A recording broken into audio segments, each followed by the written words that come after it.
The greatest strength of mankind rests in steadfast unity. Good morning, everyone. Respected principal sir, teachers, and my dear friends. Today, we are celebrating the National Unity Day. This day is celebrated in the honor of the birth anniversary of India's Iron Man, Sardar Vallabhbhai Patel, the only outstanding individual who has contributed significantly to the creation of India, which is why India is together now.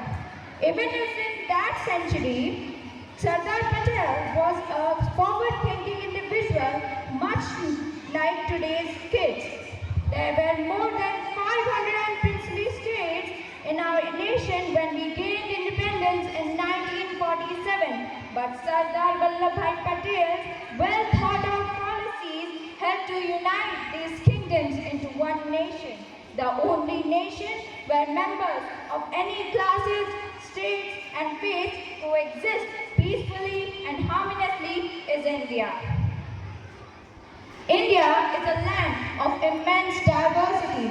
We have people from different regions, cultures and languages and the social economic backgrounds.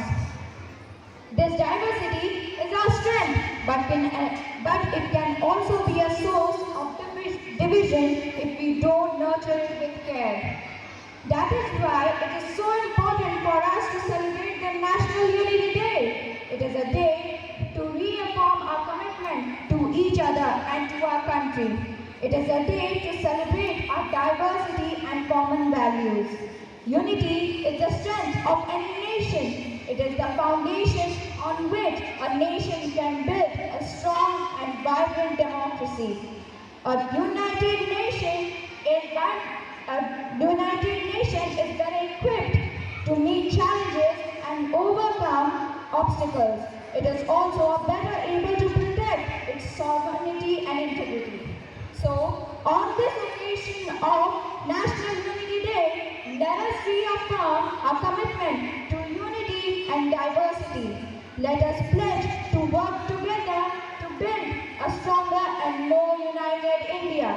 I would like to end my speech with a quote. Coming together is a beginning. Working together is a progress.